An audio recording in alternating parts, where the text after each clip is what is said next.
매일 성경과 함께하는 오늘의 큐티 시간입니다. 3월 21일 오늘의 말씀은 마가복음 13장 28절에서 37절입니다.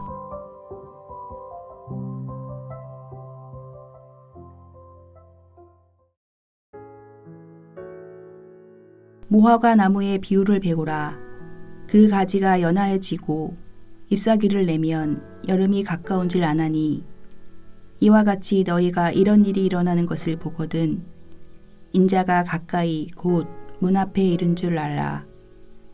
내가 진실로 너희에게 말하노니 이 세대가 지나가기 전에 이 일이 다 일어나리라. 천지는 없어지겠으나 내 말은 없어지지 아니하리라. 그러나 그 날과 그때는 아무도 모르나니 하늘에 있는 천사들도 아들도 모르고 아버지만 아시느니라. 주의하라, 깨어있으라. 그때가 언제인지 알지 못함이라. 가령 사람이 집을 떠나 타국으로 갈 때 그 종들에게 권한을 주어 각각 사물을 맡기며 문지기에게 깨어있으라 명함과 같으니 그러므로 깨어있으라. 집 주인이 언제 올는지 혹 저물 때 일는지 밤중 일는지 다굴 때 일는지 새벽 일는지 너희가 알지 못함이라. 그가 호련히 와서 너희가 자는 것을 보지 않도록 하라. 깨어있으라. 내가 너희에게 하는 이 말은 모든 사람에게 하는 말이니라 하시니라.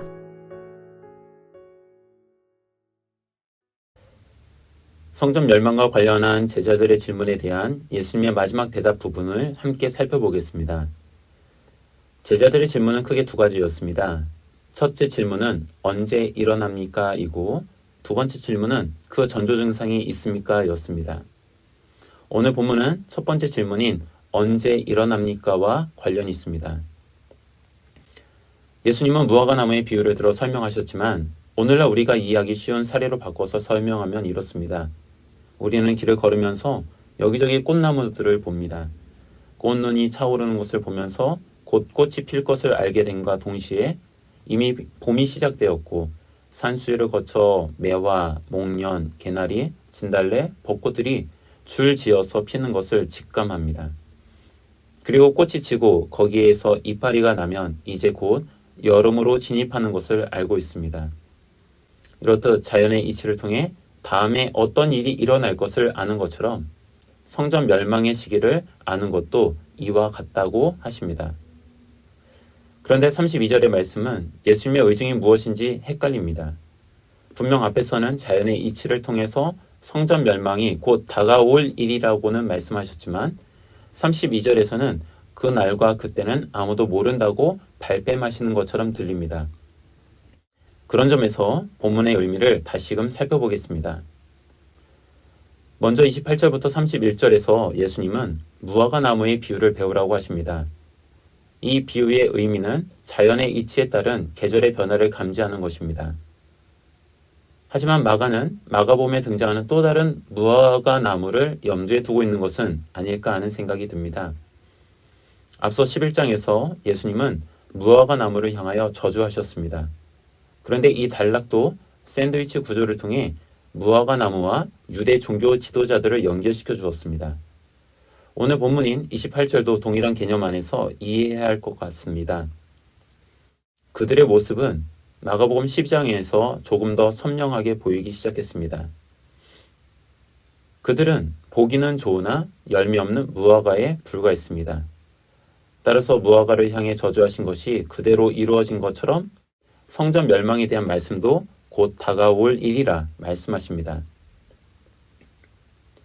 32절을 우리가 주의하여 생각해 볼 필요가 있습니다. 이야기의 전개에 있어서 달라지는 지점이 있기 때문입니다. 무화과 나무의 비유는 분명 성전 멸망이 곧 다가올 사건이라는 암시를 하며 그때를 알라고 말씀하십니다. 적어도 지금 제자들이 살아있는 동안에는 일어날 일이라고 말씀하셨습니다. 그런데 32절에 와서는 그날과 그때는 아무도 모른다고 말씀하십니다. 앞에서는 그때를 알라고 하신 반면에 32절부터는 그때를 알지 못한다고 언급하신 것입니다. 이처럼 예수님의 메시지에 변화가 있음을 알게 됩니다. 따라서 예수님께서 그때를 알지 못한다고 말씀하신 주제를 우리는 성전 멸망보다는 재림의 때로 이해하는 것이 좋을 듯합니다. 재림과 관련하여 예수님은 주의해라, 깨어있어라, 그때가 언제일지 알지 못하기 때문이라고 엄포하십니다. 특별히 33절부터 37절에는 깨어있으라는 표현이 자주 반복되어 나옵니다. 이 부분에 대해서 살펴보겠습니다. 재림이란 곧 다시 오실 주님을 기다리는 용어입니다. 그 자체로 나쁜 것은 하나도 없습니다. 그러나 현실 속에서의 문제는 다른 데 있습니다. 실제로 기독교 역사에서 수많은 사람들이 재림하실 주님을 과도하게 기대하고 추측하기 시작했습니다. 주님께서 다시 오실 날짜를 계산하기 시작했습니다. 그런 사람들은 한결같이 재림의 날을 손꼽아 기다렸습니다. 더 구체적으로 묘사하자면 자신들이 살아야 하는 현실의 삶을 외면한 채 다시 오실 주님만 기다렸습니다. 과도하게 날짜에 집착한 사람들의 가정과 일상은 멈춰섰고 파괴되었습니다. 어쩌면 이런 점에서 예수님께서 그때를 묻는 질문에 반복하여 깨어 있으라고 경고하셨는지도 모르겠습니다. 깨어 있어라는 예수님의 말씀은 다르게 표현하면 지금을 성실하게 살아라입니다. 재림의 날을 손꼽아 기다린다고 하여 그것을 기뻐하지 않겠다는 예수님의 엄포입니다. 성전 멸망이 제자들에게 무조건적인 역전의 날을 보장하지 않는다는 것을 알아야 합니다. 주님께서 요구하시는 것은 하나님의 때를 기다리되 오늘을 성실하게 그리스도인으로 살아가는 것입니다. 이것이 제자들이 물었던 그때에 대한 예수님의 대답입니다. 우리는 앞으로 다시 한번 주님께서 깨어 있으라는 말씀을 듣게 될 겁니다. 바로 겟세마네 동산에서 기도하실 때 잠자던 제자들을 깨우시면서 하시던 말씀입니다.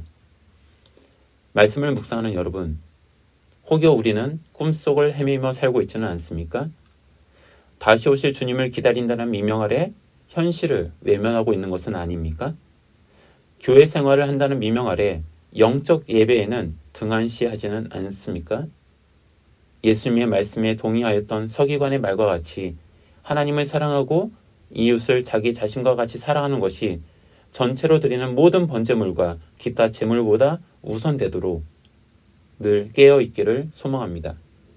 함께 기도하겠습니다. 주님, 바르게 보기를 원합니다. 주님의 말씀과 같이 그 날과 그때에 함몰된 종교인이 되지 않기를 원합니다.